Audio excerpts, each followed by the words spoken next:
Deuteronomio 6:25. Y tendremos justicia cuando cuidemos de poner por obra todos estos mandamientos delante de Jehová nuestro Dios, como Él nos ha mandado. Dios nos enseñaba acerca de una familia.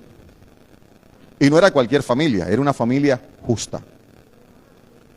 Había un padre justo que era Zacarías, había una madre justa que era Elizabeth, y había un hijo justo que era Juan el Bautista. La Biblia dice y da testimonio, y quedó aquí registrado, de que ambos eran justos e irreprensibles delante de Dios. No es que eran justos allá en la iglesia, delante de la familia, delante de los vecinos y dentro de la casa no eran justos. No. Si Dios dice que eran justos delante de Él, es porque dentro de la casa también practicaban la justicia.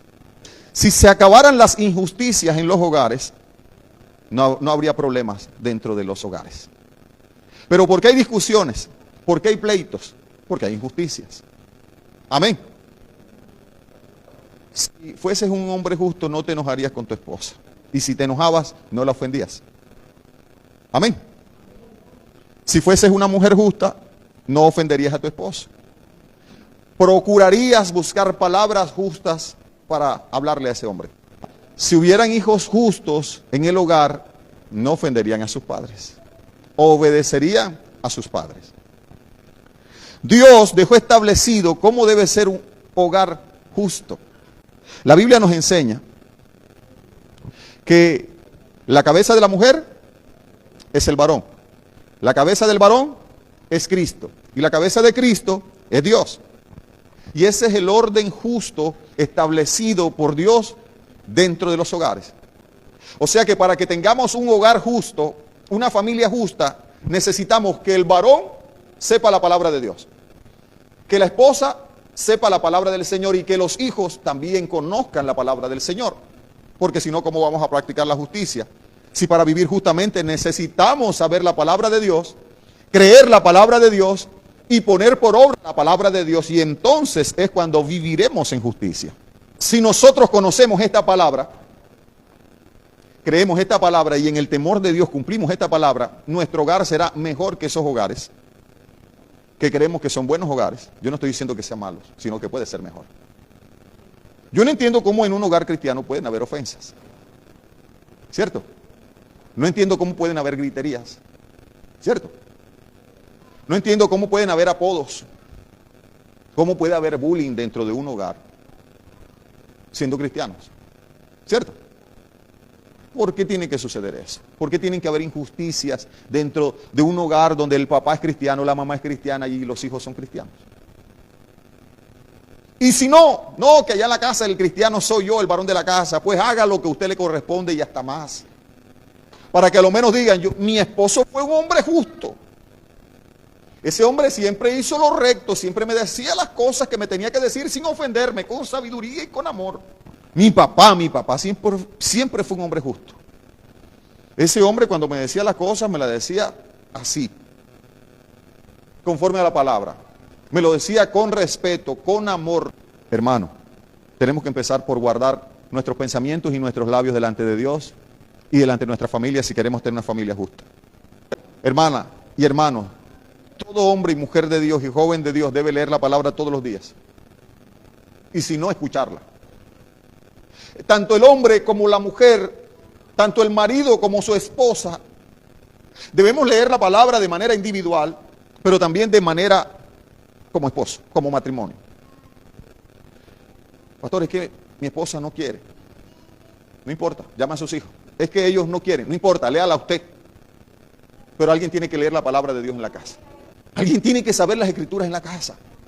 Porque ese es el profeta que Dios va a usar para hablar en la casa, para poner las cosas en orden en la casa, para decir cómo se hacen las cosas en el orden de Dios. Pero también necesitas el dominio propio, la templanza, la ayuda de Dios para no ser solamente una persona que enseña con la palabra, sino también con su propio ejemplo. Porque no es solamente decir, la palabra de Dios dice que no se mienta, sino que usted no puede mentir en la casa, ni en ninguna parte. Porque los niños, los familiares, nos están viendo, nos están escuchando. Y ellos creen que tú eres un hombre de Dios, tú eres un papá conforme a la voluntad de Dios y una mamá conforme a la voluntad de Dios. ¿Qué dice la Escritura? Y la mujer respeta a su esposo. Que aún el necio cuando calla es contado por sabio. Si usted quiere ser justa e irreprensible, muchas veces le va a tocar quedarse callada aunque usted tenga la razón. No responda una necedad con otra necedad. Si su esposo le habló con una necedad, usted háblele con sabiduría, con respeto. Enséñele con su ejemplo, hermano. Si usted quiere que su marido tenga cambios, siembre respeto. Yo quiero que mi hogar cambie, pastor. Yo quiero que mi hogar sea diferente. Yo quiero que mi esposo sea convertido, que sea un hombre de Dios, que mis hijos sean siervos de Dios. Pastor, ¿qué hago? Espera, sigue siendo justa e irreprensible delante del Señor. Si es que llevo años haciéndolo, también Elizabeth llevaba años haciéndolo, hasta que Dios se dignó a darle su hijo a esa sierva del Señor. Y no solamente sufría Elizabeth, también Zacarías sufría. Hay cosas que los padres de familia las lloramos delante de Dios. Hay batallas que tenemos que ganarlas allí en la presencia del Señor. Humillados, llorando en su presencia, derramando nuestra alma en su presencia. Señor, pudieras cambiar las cosas ahora si quisieras. No voy a dudar de ti. No voy a hablar mal, no quiero pensar mal. Ya no quiero pensar más porque me voy a volver loco. No voy a hacer que esto me haga dudar de ti. Porque yo no tengo más esperanza y no tengo más confianza sino en ti. Sé que tú eres bueno y dices en tu palabra que para los que te aman a ti, todas las cosas nos ayudan para bien. Y esto conforme a los que a tu propósito somos llamados. Entonces, mujer de Dios, no te intranquilices. No dejes que el diablo te robe tu paz.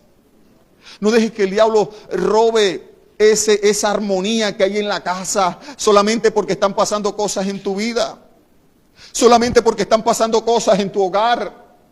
Solamente porque te sientes impotente por cosas que están sucediendo y que tú quisieras tener el poder, el dinero para hacer las cosas, pero no puedes.